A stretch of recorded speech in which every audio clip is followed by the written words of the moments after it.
Hello friends, welcome to Vidyarath. Vidyarath के इस platform पर आप सभी का स्वागत है।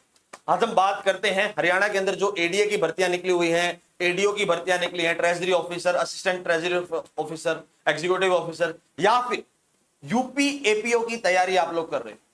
तो हर साल कुछ ना कुछ थीम बेस्ड क्वेश्चंस आपसे पूछे जाते हैं। यानी कोई भी पेपर आप जब देते हो तो उसके अंदर कुछ थीम्स होती हैं, वहां से हर साल कोई ना कोई क्वेश्चन आपसे पूछा जाएगा। जैसे एक थीम बेस है इंडियन रिवर सिस्टम।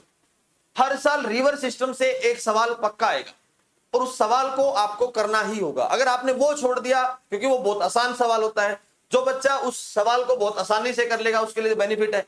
अगर आप लोग उस सवाल को छोड़ देते हो तो आपके लिए बहुत बड़ा लॉस हो। अब उस सवाल में जो थीम है हमारी Indian river system, Indian river system से पढ़ने में हमें दो बातें ध्यान रखनी होती है। एक तो है हिमालयन नदियां जो हिमालय से निकलती है, और एक है पेनिसुलर इंडिया जो डेक्कन प्लेटू है वहां से निकलती है। किस बेसिस पर हमने इसको बाइफरकेट किया है? अगर इसको बाइफरकेशन की हम बात करते हैं तो यहां पर ग्लेशियर से ये पानी लेते हैं और साथ में रेनफॉल, यहां से दो जगह से ये पानी लेते हैं। लगभग लगभग 12 के 12 महीने यहां इन नदियों में पानी रहता है। लेकिन जो पेनिसुलर इंडिया है यानी जो डेक्कन प्लेटू है, अब आप लोगों को डेक्कन प्लेटू का अगर ना पता हो तो मैं बता देता हूं। ये पूरा भारत है, एक रोड मैप लगा लीजिए। जो मध्य प्रदेश के नीचे वाला जो पार्ट है ना, ये सारा पेनिसुलर इंडिया यानी जिसको आप डेक्कन प्लेटू कह सकते हो। यहां से जो नदियां निकलेगी और यहां से जो नदियां समुद्र में जाएंगी वो सारी पेनिसुलर इंडिया कहलाएंगी। अब इनका सोर्स क्या होता है? क्योंकि यहां पर ग्लेशियर तो है नहीं, यानी बर्फ के पहाड़ तो है नहीं, यहां पर सिर्फ और सिर्फ जो रेनफॉल है, वो रेनफॉल एक साधन है जो यहां पर इन नदियों में पानी देता है। बेसिकली अब आपको पता लग गया कि पूरे इंडिया के अंदर दो प्रकार की नदियां हैं, एक हिमालयन और एक पेनिसुलर। लेकिन उससे पहले यह बात जाननी भी जरूरी है कि इंडिया की जो रिवर है वो दो भागों में और बांटी जा सकती है। दूसरा है, एक तो जाएंगी बे ऑफ बंगाल में, एक जाएंगी अरेबियन सी में। ठीक है जी। यहां से सवाल आपसे पूछा जा सकता है कि कौन सी नदी बे ऑफ बंगाल में जाती है, कौन सी नदी अरेबियन सी में जाती है। ये सबसे हॉट पॉइंट है यहां पर, और यहां से क्वेश्चन पूछा जाता है। ठीक है जी। अरेबियन जो सी है, अरेबियन जो सी है, वहां पर कौन कौन सी नदियां जाती है? नर्मदा जाती है, तापी जाती है, ठीक है जी। इसके साथ साथ साबरमती नदी जाती है, साबरमती, और एक जो है माही नदी है। साथ के साथ एक नदी और है जिसका नाम है लूनी नदी, जो राजस्थान के एरिया से जाती है, लेकिन ये पूरे एरिया तक नहीं पहुंचती। जो रन ऑफ कच्छ है वहीं पर जाकर अपना जो पूरा पानी है वो समाप्त कर देती है, क्योंकि किसी भी डेजर्ट एरिया से, किसी भी मरुस्थल एरिया से जाना उसके लिए संभव नहीं है। इसलिए इस नदी को हम नहीं मानते, पहले इस नदी को मानते थे। अब आपको समझ में आएगा कि ये नदियां कहां पर जाती हैं। ये नदियां अरब की खाड़ी में जाती हैं, और ये जो नदियां हैं ये बंगाल की खाड़ी में जाकर गिरती है। ये चीजें समझ में आई कि इंडिया का जो रिवर सिस्टम है उसको दो भागों में बांटा जा सकता है। एक जो है हिमालयन रिवर सिस्टम और पेनिसुलर रिवर सिस्टम। दूसरा बांटने के लिए हमें उसका जो माउथ है, यानी जहां पर पानी जाकर गिरता है, जो हिमालयन और पेनिसुलर है वो हमने ओरिजिन के बेस पर मापा। ये हमने जो पानी जहां पर जाकर गिरेगा उसके बेसिस पर हमने मापा। ठीक है जी। अब इसके साथ साथ सबसे पहली बात करेंगे, जो हिमालयन रिवर सिस्टम है उसमें 3 मेजर नदियां आती हैं, हिमालयन रिवर सिस्टम।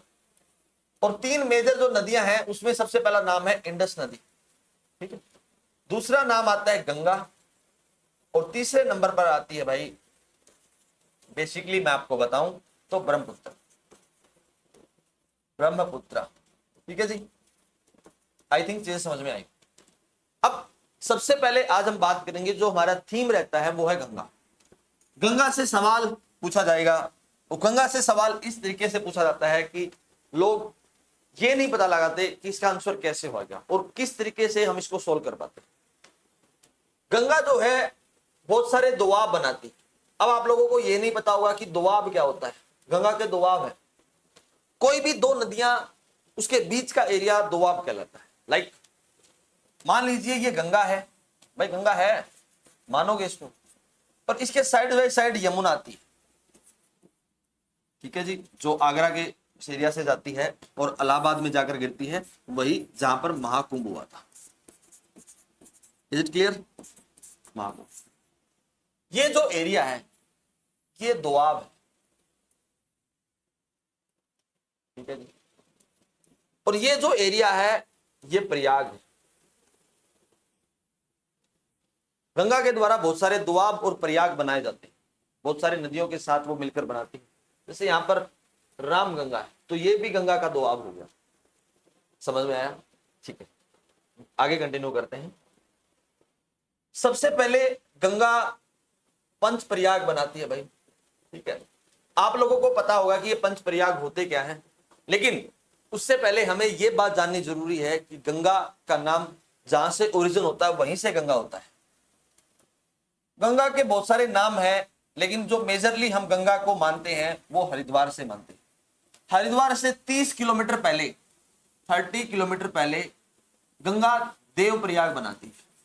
मतलब मैंने आपको प्रयाग का मतलब पहले समझा दिया है कि जहां पर दो नदियों का संगम उसको प्रयाग बोला जाता है। अब एक तरफ तो आएगी अलकनंदा और एक तरफ आएगी भागीरथी, ठीक है जी, भागीरथी। ये दोनों जब नदियां मिलती हैं तो उस पर्टिकुलर एरिया से गंगा बनती है। गंगा आपने सुना होगा गंगा गंगोत्री से बनती है, नहीं, गंगा जो नाम है वो आपको यहाँ देवप्रयाग जो 30 किलोमीटर जस्ट पहले है, कहां से? हरिद्वार से, वहां से उसका नाम गंगा रखा जाता है। बेसिकली जो 5 प्रयाग हैं वहां से क्वेश्चन आता है कि कौन सा प्रयाग किस नदी के साथ बनाया जाता है, क्योंकि गंगा का नाम देवप्रयाग के बाद शुरू होता है। सबसे पहले जो है करण प्रयाग होता है, करण प्रयाग, ठीक है, 5 प्रयाग है भाई। दूसरा है विष्णु प्रयाग, विष्णु प्रयाग, ठीक है। नंद प्रयाग, नंद प्रयाग, ठीक है। रुद्र प्रयाग, रुद्र प्रयाग, और एक है भाई देव प्रयाग, ठीक है भाई। अगर आपसे नॉर्थ टू साउथ में पूछ लिया जाए तो सबसे पहले नाम क्या आएगा?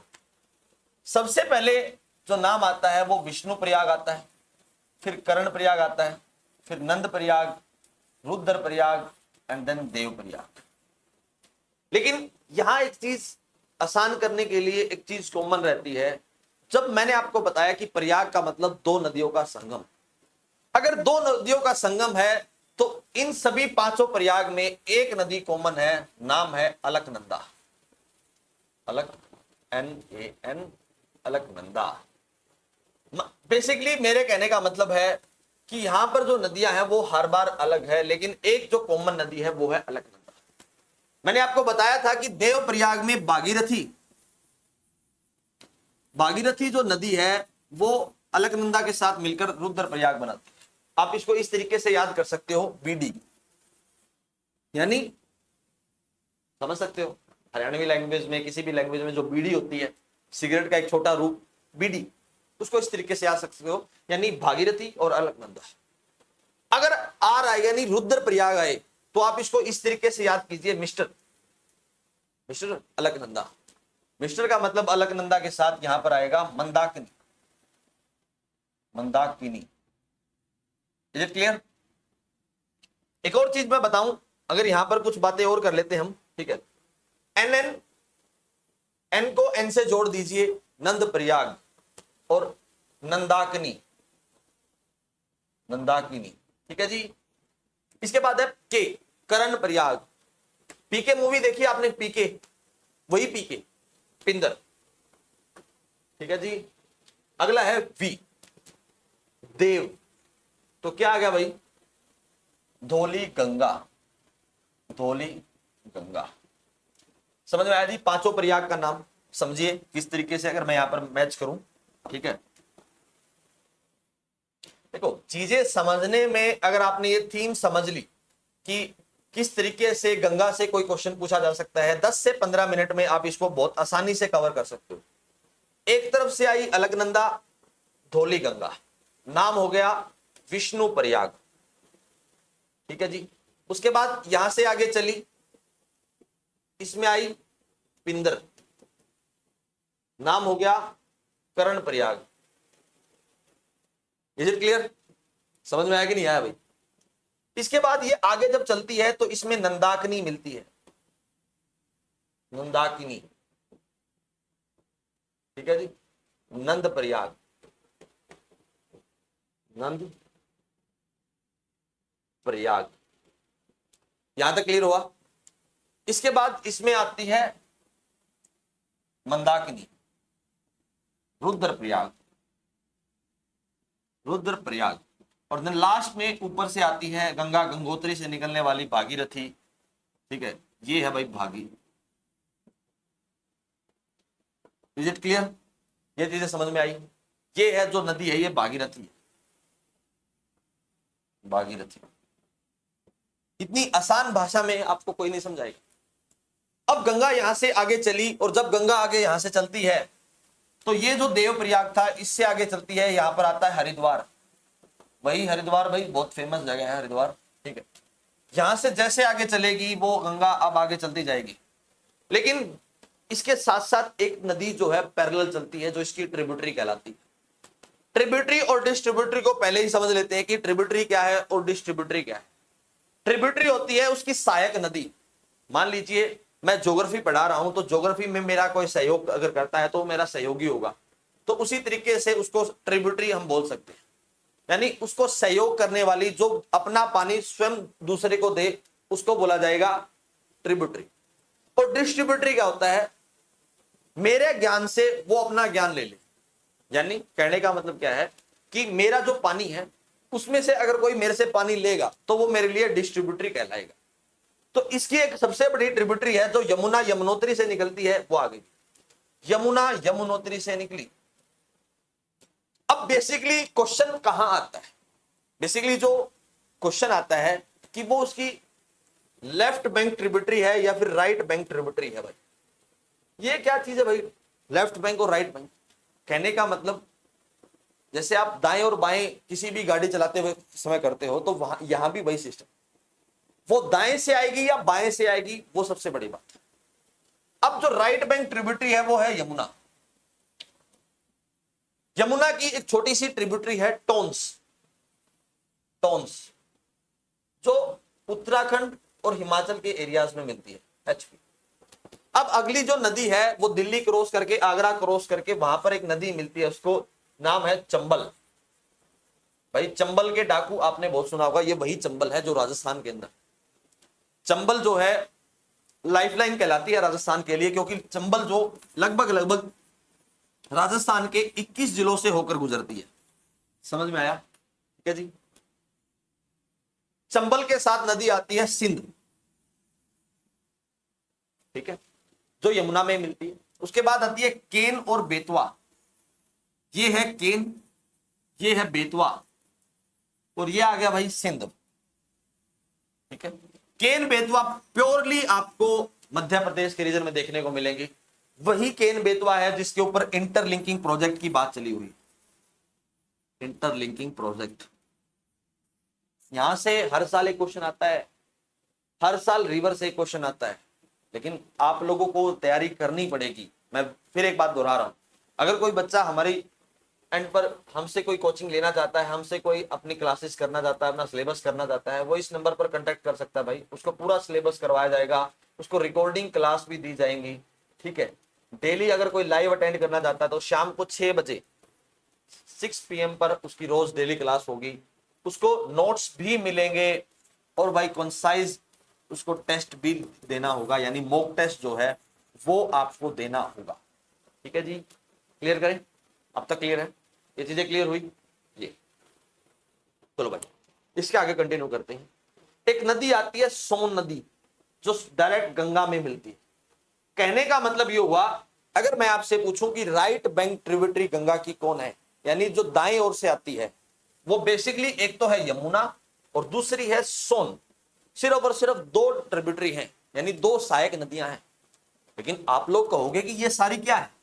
ये यमुना की सहायक नदियां हैं, ना कि गंगा की सहायक नदियां, ठीक है। हम इन सभी नदियों को बोल सकते हैं कि इटसेल्फ ये गंगा की ट्रिब्यूटरी है, लेकिन इनडायरेक्ट तौर पर, डायरेक्ट तौर पर नहीं, ठीक है। उसके बाद नाम आता है रामगंगा, उसके बाद आता है गोमती, फिर आता है घाघरा, फिर आता है गंडक, गंडक, देन कोसी, कोशी, ये आ गई गोमती, घाघरा, गंडक और कोशी। यहां से सवाल इस तरीके से पूछा जाएगा कि ये ईस्ट टू वेस्ट है या वेस्ट टू ईस्ट है। ये थीम्स हैं और थीम्स को समझना आपके लिए बहुत जरूरी हो जाता है। उसके बाद अब गंगा आगे चलती है। जैसे ही गंगा बिहार को क्रॉस करती है, वहां पर उसके पास आता है फरक्का बैराज।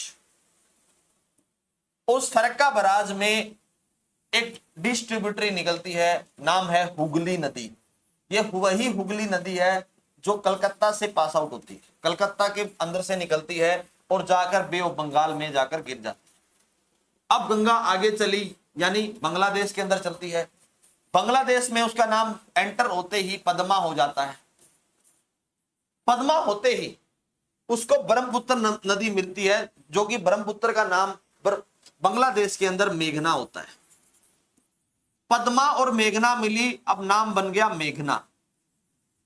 और मेघना लास्ट में जाने से पहले इसका नाम हो जाता है जमुना। सॉरी भाई, यहां पर होता है जमुना, ठीक है, और लास्ट में हो जाता है मेघना। समझ में आया? यानी पद्मा और जमुना मिलती हैं, पद्मा और जमुना मिलती हैं, उसका नाम हो जाता है जमुना। और लास्ट में उसको मेघना नदी मिलती है, तो उसका नाम लास्ट में मेघना ही हो जाता है। कहने का मतलब यह हुआ, जो मेघना नदी है, जो गंगा का ही दूसरा नाम है, वो लास्ट में जाकर सुंदरबन डेल्टा बनाती है। अब ये क्या चीज है भाई, सुंदरबन डेल्टा? ये डेल्टा नाम की नई बीमारी क्या आई? यानी जो रेत, जो मिट्टी गंगा पहाड़ों से उठाकर लेकर आती है, वो सारी की सारी इस एरिया में जाकर सबमिट करती है, वहां पर जाकर जमा कर देती है। और जो पूरा का पूरा रेत का जो एक टीला है, एक रेत का पहाड़ है, उस टाइप से सिचुएशन बन जाती है, जिसको हम डेल्टा बोलते हैं। वो डेल्टा, उसका नाम है सुंदरबन डेल्टा। अब इसका नाम सुंदरबन डेल्टा क्यों रखा गया? क्योंकि यहां पर एक है सुंदरी ट्री, सुंदरी ट्री। और ये जो सुंदरी ट्री है, ये बेसिकली वेस्ट बंगाल में मिलता है, और ये एक मैंग्रोव टाइप का फॉरेस्ट है, मैंग्रोव टाइप का ट्री है, ठीक है, जिसके पास जो साल्ट है, यानी जो नमक है, उसको टॉलरेट करने की, यानी उसको सहने की क्षमता है इसके पास, जिसकी वजह से सुंदरबन डेल्टा जो है बना, सुंदरी ट्री की वजह से। और यहीं पर आपको एक बड़ी मछली, सॉरी बिल्ली मिलती है, जिसको आप जंगली बिल्ली भी बोल सकते हो, नाम है fishing cat.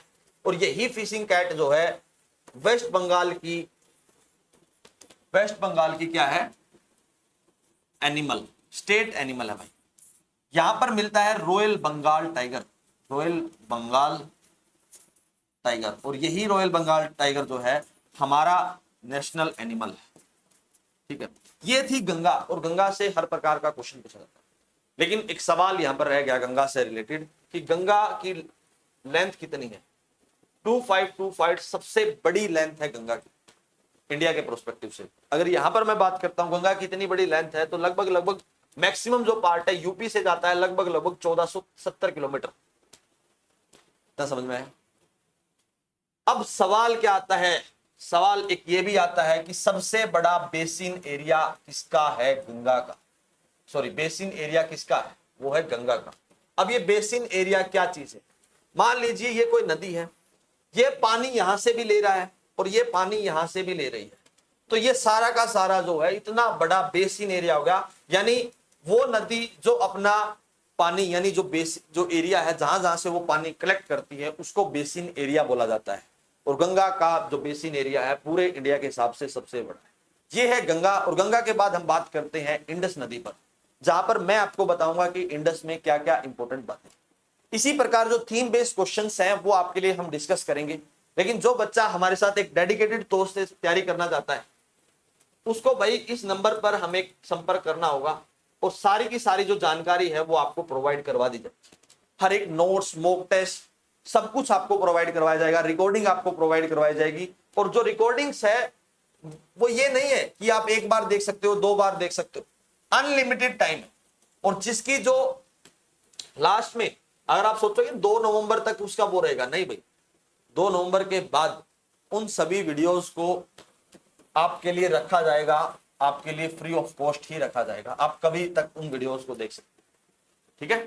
That's all for today, thank you very much and please subscribe to Vidyarath. Vidyarath को सब्सक्राइब करना मत भूलिए भाई, शेयर कीजिए अपने साथियों के साथ, ताकि इस प्रकार का जो कंटेंट है वो हम आपके लिए लेकर आए, फ्री ऑफ कॉस्ट लेकर आए। धन्यवाद दोस्तों।